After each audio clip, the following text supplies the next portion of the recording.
What's up, everybody? Happy Friday. Hope all you're having a great day today. Getting into this episode of GH. I don't blame Sasha for wanting a different nurse other than Willow because obviously they don't get along anymore. So I don't blame her for that. But them going back and forth over Drew and Michael, I was just looking at Sasha like, girl, save your breath. Please save your breath. All Willow gonna do is keep bitching and complaining and saying, oh, he was drugged and it wasn't this, it wasn't that. Who cares? Sasha shouldn't even go back and forth for her because you are wasting your time. Anybody who has a conversation with Willow about Drew, it's a waste of time. If you oppose Drew, it's a waste of time talking to her. Don't waste your breath. You don't know how much longer you got on this earth. Why waste a little bit of time you may have on her? For what? She want to be stupid? Let her be stupid. She want to run behind him? Let her run behind him. That's her business. I wouldn't keep having this conversation with her little narrow-minded behind. I wouldn't do it. She want to act simple? Be simple. That's simple. Be simple, that's simple. You know what I'm saying? I'm just over it. I'm just over it. I don't know why people keep trying to talk sense into somebody that has no sense. She has no common sense. So leave her alone. Leave her alone because I'm sick of it at this point. I'm done. I'm glad she walked out and was like, oh, I'll get you a new nurse. Please do. Goodbye. Thank you. So anyway, moving on from that. That meeting between Sidwell and Sonny and Jordan was very interesting. Sonny over here doubling over and shit like that. I like how he tried to, it was a smooth cover up though. He was like, oh, I'm just bored. Cause they was wondering like, what the hell going on with you? He was like, oh, I'm just bored. Like, Sonny, go sit down. At this point, I know Jason was surprised that Sonny was considering Sidwell's offer, but I think Sonny should take the deal. Sonny should agree to sell to Piers. Why not? Why not at this point? Because he kept saying he wanted out of the business, so selling those Piers is a huge step forward to getting out of the business. That's what you wanted. Get rid of the Piers. Because I know at first he didn't want to sell them because that's a big part of his business. That's huge. You know what I'm saying? For his, for his shipments and stuff. Sell the fucking port. Sell the Piers. Just get rid of it at this point. Jason's sitting over here talking about making changes and stuff. This is how you do it. Y'all talk about getting out the business where you need to start putting some actions in play. You need to start implementing getting out of the business. Talking about it is cute.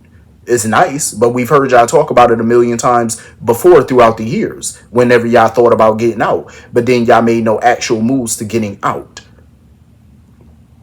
Made no real moves towards it. Sonny actually made some real moves years ago, but that didn't last long. It only lasted a few months before he got right back in it. So hopefully this time, when you sell the Piers and sell a lot of y'all big real estate holdings that are connected to the mob, that means you're really getting the fuck out. Because if he sell and Jason no longer has an interest in it, that's going a long way to showing like, hey, we really are done with this at this point. So I think he definitely should sell. Because I know Sidwell was very eager when he went to Alexis's office to get the papers drawn up. My thing is, why go to Alexis' office? Why not just call Marco? He's your attorney.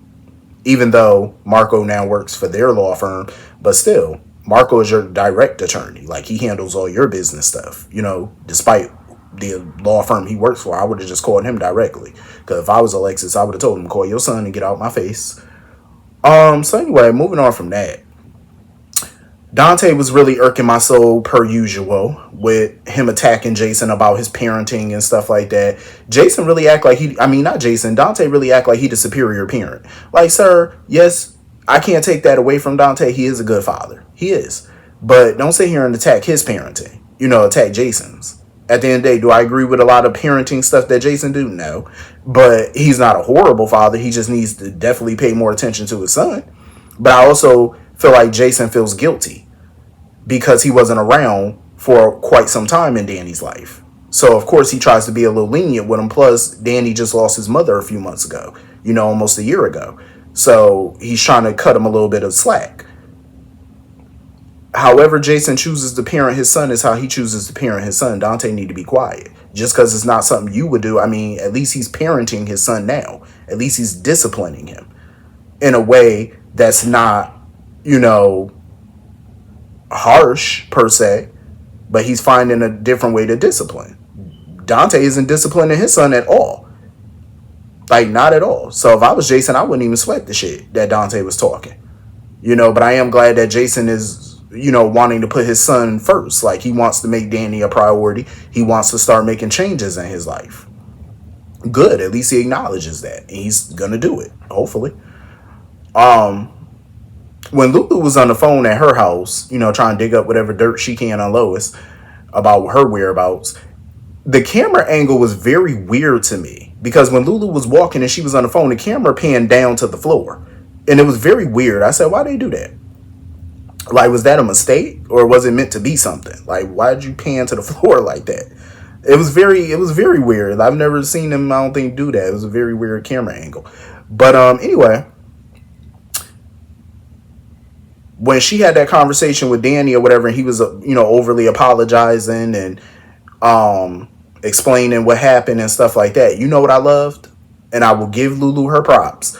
I loved when Rocco came downstairs with that cleaning bucket and cleaning supplies and the gloves on. I said, oh, she got him cleaning the house.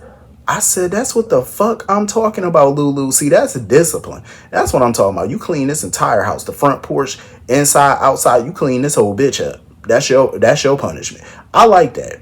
See, this is what I'm talking about. This is what I'm talking about. She's doing more than what the hell Dante doing. Because all Dante doing is blaming everybody and their mama instead of tending to his child and disciplining his child. At least Lulu had the scones to do it. Scones, stones, whatever. She had the stones to do it. She had the cojones to do it. But also, I love that Rocco is actually taking accountability. Unlike his damn daddy. Rocco, he even told Dante when Dante came in and stuff, he let him know. Like, listen, don't blame Danny for what happened. That was on me. I drunk the alcohol. I did this. I did that. Like, he took total accountability. That's how you raising somebody right. You know what I'm saying? Because at least Danny and Rocco are both taking accountability for what they did and the part that they played in this.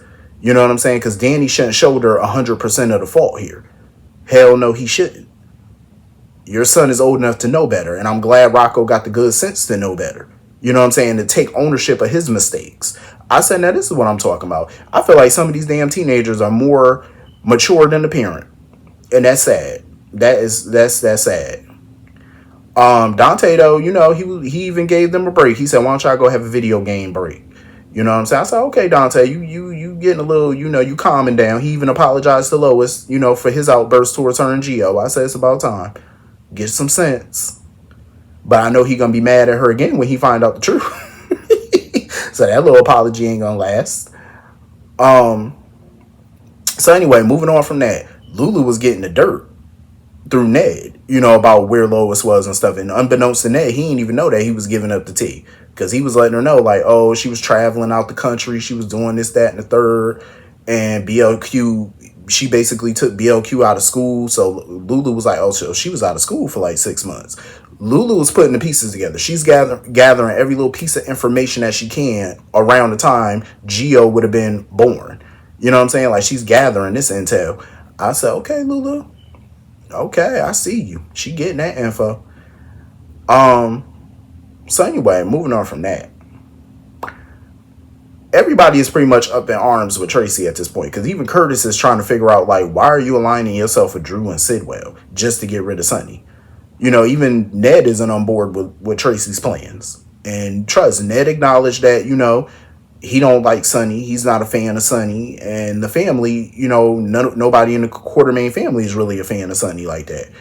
Well, minus a few people. But he's still not going to align himself with the likes of Sidwell and Drew. He was like, no, absolutely not. And he doesn't want to go up against Laura.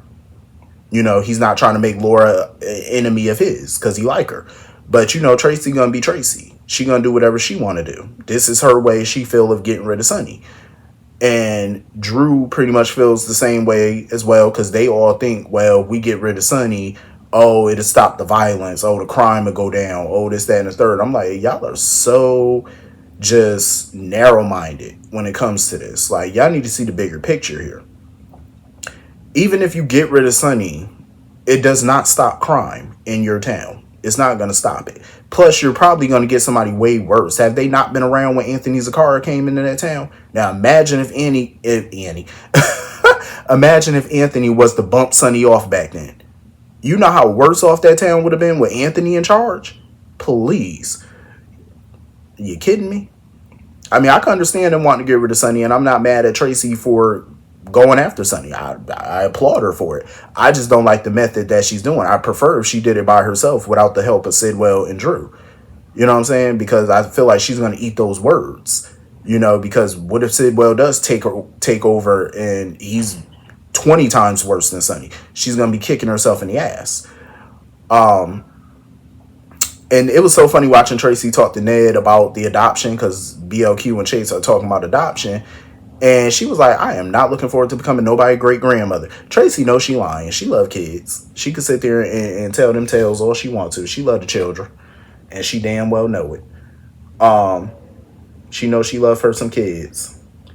But I'm glad that when BLQ and Chase went to go see Alexis about the adoption, she didn't sugarcoat, the process. Because she let them know, like, it's a lot of steps to this. You know what I'm saying? Do they look at your past like that?